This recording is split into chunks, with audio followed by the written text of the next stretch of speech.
সাদিক কায়েম ঢাকা বিশ্ববিদ্যালয় কেন্দ্রীয় মসজিদে বিবাহ করলেন হাজারো মানুষের ভেতরে। আমিরে জামাত ডক্টর শফিকুর রহমান তার জন্য কান্না মাখায় দোয়া করলেন এবং বিয়ে করার পরে তিনি শহীদ শরীফ ওসমান হাদির কবর জিয়ারত করলেন। বিবাহ অনুষ্ঠান হলো, হাজারো মানুষ গেল, ঢোল তবলা গান বাজনা নাই, ইসলামী সঙ্গীত পরিবেশন হলো। বেপর্দা মহিলা আর পুরুষেরা একত্রিত হয়ে অবৈধ মেলামেশা অশ্লীলতা নেই। গ্রাম বাংলায় আমরা দেখি বিয়ে মানে বিয়ের বাড়িতে 2-3 দিন ধরে বক্স বাজায়া এমন গান বাজনা মনে হয় যাত্রার পাড়া চলতেছে বিয়ের বাড়িতে, এমন ঘটনা ঘটে কি ঘটে না? এই জন্য একে সেলুট দেওয়া দরকার।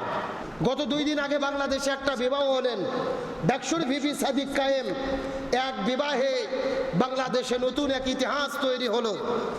পুরো বাংলাদেশে টক অফ দ্য কান্ট্রি, সবার মুখে মুখে চোখে চোখে সাদিক কায়েমের সেই বিবাহর ভিডিও আর ঘটনা এবং গল্প। এবং শিক্ষার জন্য বলি, সাদিক কায়েমের বিয়ের মাধ্যমে তিনি প্রমাণ করেছে যে ছেলে মেয়েদের চাকরি না হলে, ব্যবসা না হলে বিয়ে করা যাবে না। বড় হয়ে প্রতিষ্ঠিত হয়ে ব্যবসা করে ইনকাম করে বিবাহ করতে হবে। এই চিন্তা ভাবনাতে তিনি ভেঙে দিয়ে, ধ্বংস করে দিয়ে, ছাত্র অবস্থায় তিনি বিয়ে করে তরুণ সমাজকে মেসেজ দিয়েছে, বিয়ের যদি বয়স হয় চাকরি ব্যবসার হিসেব পরে হবে, আগে চরিত্র হেফাজতের জন্য বিয়ে করা দরকার। কথা বলে না কেন? উনি ডাকসুর ভিপি, এখনো ছাত্র, সারা বাংলাদেশের ছাত্র সমাজের যিনি নেতা। পড়াই শেষ হয়নি, চাকরি নাই, ব্যবসা নাই, অথচ তিনি বিবাহ করলেন। তাও যেন তেন বিবাহ নয়। বাংলাদেশের ইতিহাসে এমন আলোড়ন সৃষ্টিকারী বিয়ে এর আগে ঘটে নাই। এবং তিনি বিয়ে করে একটা সাংস্কৃতিক বিপ্লব সংগঠন করেছেন। আমরা তো জানি বাংলাদেশে বিয়ে মানেই ডিজে পার্টি, বিয়ে মানে গান বাজনা, বিয়ে মানে অশ্লীলতা।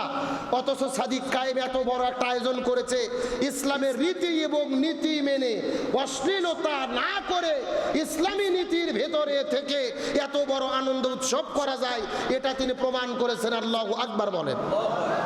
তার বিবাহটা সংগঠন হয়েছে ঢাকা বিশ্ববিদ্যালয়ের কেন্দ্রীয় মসজিদে। সুবহানাল্লাহ বলবেন না? যেটা রাসূলের হাদিস থেকে পাওয়া যায়, অধিকাংশ সাহাবীরা মসজিদুন নববীতে বিবাহ করেছেন। মসজিদের মধ্যে বিবাহ করা এটা একটা সুন্নাহ। সাদিক কায়েম ঢাকা বিশ্ববিদ্যালয় কেন্দ্রীয় মসজিদে বিবাহ করলেন হাজারো মানুষের ভেতরে। আমিরে জামাত ডক্টর শফিকুর রহমান তার জন্য কান্না মাখায় দোয়া করলেন এবং বিয়ে করার পরে তিনি শহীদ শরীফ ওসমান হাদির কবর জিয়ারত করলেন। বিবাহ অনুষ্ঠান হলো, হাজারো মানুষ গেল, ঢোল তবলা গান বাজনা নাই, ইসলামী সঙ্গীত পরিবেশন হলো। বেপর্দা মহিলা আর পুরুষেরা একত্রিত হয়ে অবৈধ মেলামেশা অশ্লীলতা নেই। ছেলেদের এক জায়গায় অনুষ্ঠান, মেয়েদের আলাদা জায়গায়, পর্দা মেইনটেইন করে ইসলামী রীতি নীতি মেনে বাংলাদেশের ইতিহাসে সর্ববৃহৎ বিবাহ করার মাধ্যমে তিনি প্রমাণ করলেন ইসলামী রীতি নীতি মেনে উৎসব করা যায়, আনন্দ করা যায়। এটাই হলো ইসলামী সংস্কৃতি। আজকে বাংলাদেশের তরুণ তরুণীরা গ্রাম বাংলায় আমরা দেখি বিয়ে মানে বিয়ের বাড়িতে 2-3 দিন ধরে বক্স বাজায়া এমন গান বাজনা মনে হয় যাত্রার পাড়া চলতেছে বিয়ের বাড়িতে, এমন ঘটনা ঘটে কি ঘটে না? এই জন্য একে সেলুট দেওয়া দরকার। আর 3 নম্বর শিক্ষা, তার বিয়েতে তাম বাংলাদেশের সব রাজনৈতিক দলের নেতারা গিয়েছেন। বিএনপির এমপি ইশরাক চৌধুরী গিয়েছেন, আব্দুল সালাম সাহেব কেন্দ্রীয় নেতা, ঢাকা মহানগর দক্ষিণ সিটি কর্পোরেশনের প্রশাসক তিনি গিয়েছেন, আল্লামা মামুনুল হক হাফিজাহুল্লাহ, আব্দুল হাই মোহাম্মদ সাইফুল্লাহ ভাই সহ অসংখ্য আলেম ওলামা তার বিয়েতে গিয়েছে। নাইত ইসলাম হাসনাত সার্জি জুলাই যোদ্ধাদের মিলন মেলা, মনে হচ্ছে তার বিবাহটা মিলন মেলায় পরিণত হয়েছিল। তাহলে বিবাহ দ্বারা শিক্ষা হলো কখন চাকরি হবে, কখন ব্যবসা হবে এটা দেখার বিষয় নয়। বিয়ের যখন বয়স হবে, আপনি যখন বিয়ে করবেন, বিয়ে করে ফেলেন। আল্লাহর কোরআন বলেছে যদি কোনো ছেলে মেয়ের বিয়ের বয়স হয়, তারা যদি বিয়ে করে, যদি তাদের অভাবও থাকে, আমি আল্লাহ তাআলা তাদের অভাবকে দূর করে তাদের ধনী বানায়া দেব। সুবহানাল্লাহ বলেন। তাহলে বোঝা গেল বিয়ে যদি আমরা সহজ করি, রিজিকের মালিককে। কথা বলে না কেন? আপনার বাড়িতে 4-5 জন সদস্য, সবার যদি ভাত কাপড় হয়, এক বেটা বিয়ে করলে বেটার বউ ভাত পাবে না? কতক্ষণ পাবে না? 6 জন লোকের ভাত হয় আপনার বাড়ির, আর এক বেটার বউ ভাত হবে না নাকি? আর এখনকার যে ডিজিটাল বউ ভাত তো ঠিক মতো খাই না। কতক্ষণ না ভাত খাই না, আপনি একা যে ভাত খান, আপনার 2 বেটার বউ মিলে সেই ভাত খায় না। ভুল বললাম নাকি? অতএব ভাতের টেনশন করেন না, রিজিক দেওয়ার মালিক কে? আপনার পুত্রবধূকে আল্লাহ পাঠাইছে, তার রিজিক আল্লাহই বরাদ্দ করে রাখছে। সুতরাং আপনার ছেলের চরিত্র যদি হেফাজত করতে চান, বিয়েকে সহজ করেন। বিয়ে যখন সহজ হবে, জিনা ব্যভিচার বন্ধ হবে। আর বিয়ে কঠিন হলে ছেলে মেয়ে পার্কে গিয়ে অবৈধ সম্পর্ক রিলেশন করবে, ওরাও জাহান্নামে যাবে, আমাদেরকেও সাথে নিয়ে জাহান্নামে। তাহলে বলতে চাচ্ছিলাম, আল্লাহ তাআলা বিধান দিয়ে দিলেন যে আপনার ছেলে মেয়েদের মধ্যে বিবাহ দিতে হবে। সেই সময় তো আর অন্য কোনো মানুষ নাই, বিয়ে হতে গেলে ভাই বোনে বিয়ে হওয়া লাগবে। তো জিবরাইল আলাইহিস সালাম শরীয়ত নির্ধারণ করলেন, আপনার স্ত্রীর গর্ভে প্রথম বছরে জন্মগ্রহণ করেছে কাবিল, আকলিমা। তাহলে কাবিলকে বিয়ে দেবেন পরের জোড়া, পরের বছরে এক জোড়া সন্তান, একটা হাবিল একটা গাঁজা। তাহলে প্রথম বছরের ছেলে কাবিলের সাথে পরের বছরের জোড়া গাঁজাকে বিয়ে দেবেন, এবং প্রথম বছরের মেয়ে আকলিমার সাথে পরের বছরের ছেলে হাবিলের বিয়ে দেবেন। হাবিল এই বিধানটি মেনে নিলেন, কিন্তু কাবিল এই বিধান মানলেন না। কাবিল বলতেছে, না, আমি আর আকলিমা সহোদরা বোন, একসাথে পেটের মধ্যে ছিলাম, একসাথে হয়েছি। আকলিমা হলে একটু সুন্দরী বেশি, আর গাঁজা সুন্দরী কম, ও কালো চেহারা ভালো না, অতএব আমি ওই গাঁজাকে বিয়ে করব না, আমি আকলিমাকেই বিয়ে করব। যেহেতু আমরা হয়েছি একসাথে, পেটের মধ্যে ছিলাম একসাথে, বিয়েও করব আমার বোনকে, আমি এই বিধান মানব না, আমি ওই গাঁজাকে বিয়ে করব না, আকলিমাকে বিয়ে করতে চাই। এখন আকলিমা হলো সুন্দরী, কাবিলও বিয়ে করতে চাই, আবার হাবিলকেও আল্লাহ বিয়ে করতে বলছে।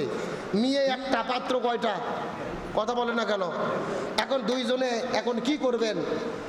কাবিল যখন আল্লাহর বিধানকে লঙ্ঘন করলেন, তখন জিবরাইল আলাইহিস সালাম ঘোষণা দিয়ে দিলেন, আপনার দুই সন্তান হাবিল এবং কাবিলকে কুরবানি পেশ করতে বলেন। যার কুরবানি আল্লাহ কবুল করবে, সেই আকলিমাকে বিবাহ করবে। বলেন সুবহানাল্লাহ।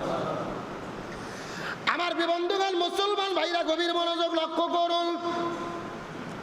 আল্লাহ তাআলা বিধান নাজিল করে দিলেন। আল্লাহ তাআলা বললেন, দুইজনকেই কুরবানি পেশ করতে হবে। হাবিল আর কাবিলের মধ্যে যার কুরবানি আল্লাহর দরবারে কবুল হয়ে যাবে, আল্লাহ রাব্বুল আলামিন তাকে আকলিমাকে বিয়ে করার জন্য আল্লাহ তাআলা সাব্যস্ত করে ফেলবেন। হাবিল আর কাবিলকে যখন তার পিতা আদম আলাইহিস সালাম হুকুম দিয়ে দিলেন, তোমরা যাও কুরবানি পেশ করো পাহাড়ের ওপরে, তখন কাবিল কুরবানি দেবেন। তিনি জমির মধ্যে শস্য ফলাইতেন, ভুট্টা, তারপরে গম। এই শস্যগুলোকে একত্রিত করে পাহাড়ের ওপরে রেখে আসলেন। আর হাবিল ওই মাঠের ভেতরে মেষ চড়াইতো, দুম্বা পুষত। ওই দুম্বাটা সংগ্রহ করার পরে পাহাড়ের ওপরে রেখে আসলেন। ওই সময় আল্লাহর পক্ষ থেকে নিদর্শন ছিল, যার কুরবানি আল্লাহ তাআলা কবুল করতেন, আসমান থেকে ধোঁয়া এসে ওই পাহাড়ের মধ্য থেকে যার কুরবানি কবুল করতেন, তার কুরবানিটাকে আগুন দিয়ে ওই জায়গার মধ্য থেকে জ্বালায়া নিয়ে যাওয়া হতো। সুবহানাল্লাহ বলেন। ওই সময়ের কুরবানি কবুলের লক্ষণ ছিল, যার কুরবানি কবুল হতো আকাশ থেকে কি আসতো? একটা আগুনের ধোঁয়ার ফুলকি আছে। যার কুরবানি কবুল হতো তার ওই কুরবানিকে পুড়িয়ে নিয়ে আগুনে ছাই করে নিয়ে চলে যেত। কাবিল ওখানে রাখলেন তার শস্য ফসল, ভুট্টো গমগুলোকে রাখলেন তার থলের ভেতরে, বস্তার ভেতরে। পক্ষান্তরে হাবিল রাখলেন একটা দুম্বা। কার কুরবানি কবুল হবে? দুইজন ব্যক্তি কুরবানি রাখার পরে পাহাড়ের নিচে আসার পরে আল্লাহর কাছে দোয়া করা শুরু করলেন, আল্লাহ আমার কুরবানি কবুল করেন, আমার কুরবানি কবুল করেন। কিছুক্ষণ পরে লক্ষ্য করে দেখা গেল আকাশের মধ্য থেকে বিশাল বড় একটা ধোঁয়া এসে, ওই ধোঁয়া আসার পরে হাবিল যেই কুরবানি দিয়েছিলেন দুম্বা, ওই দুম্বাটা পাহাড়ের মধ্য থেকে আগুন দিয়ে পুরাইয়া আল্লাহ তাআলা আসমানে নিয়ে চলে গেলেন। তার মানে হাবিলের কুরবানি কবুল হয়ে গেল, আর কাবিলের কুরবানি আল্লাহ তাআলা প্রত্যাখ্যান করলেন। কিন্তু কাবিল বলতেছে, না, এটা আমি মানব না। আমার বাবা আদম আলাইহিস সালাম তিনি হাবিলকে বেশি ভালোবাসেন, এই জন্য তার কুরবানি কবুল হয়েছে, আমারটা কুরবানি কবুল হলো না। এখন আমি কি করব?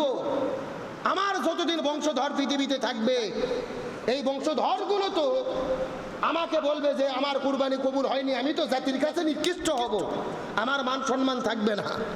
সুতরাং কাবিল ষড়যন্ত্র করলো, যে আমি হাবিল ভাই তোর কুরবানি কবুল হলো, আমি এখন তোকে হত্যা করব। জোরে বলেন কি করব? কুরবানি কবুল করছে কে? আরো জোরে বলেন। কিন্তু কাবিল মানতিছে না, এখনো ষড়যন্ত্র করতেছে হাবিলকে কিভাবে দুনিয়া থেকে হত্যা করে বিদায় করে দেওয়া যায়।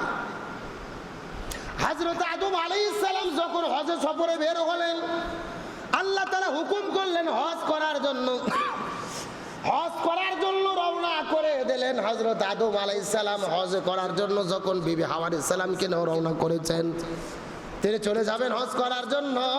হজে রওনা করার পরে একদিন লক্ষ্য করে দেখে হাবিল মাঠের মধ্যে গিয়ে তার মেজবেড়া দুম্বা গুলোকে তিনি মাঠের মধ্যে চারণ ভূমিতে ঘাস খাওয়াচ্ছিল।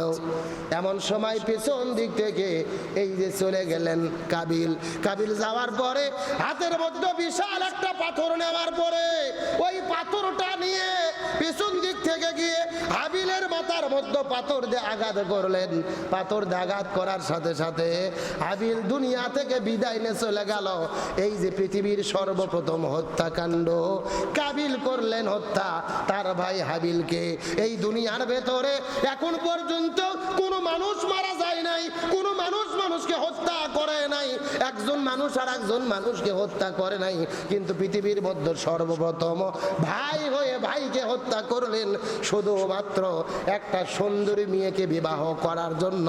তার মানে বোঝা গেল এই পৃথিবীর ভেতরে সর্বপ্রথম যেই গন্ডগোল ঝগড়া ফাসাদ আর মারামারি হানাহানি হত্যাকাণ্ডর ঘটনা সংগঠিত হয়েছিল কাকে কেন্দ্র করে? বলেন, একটা সুন্দরী মেয়েকে বিয়ে করাকে কেন্দ্র করে।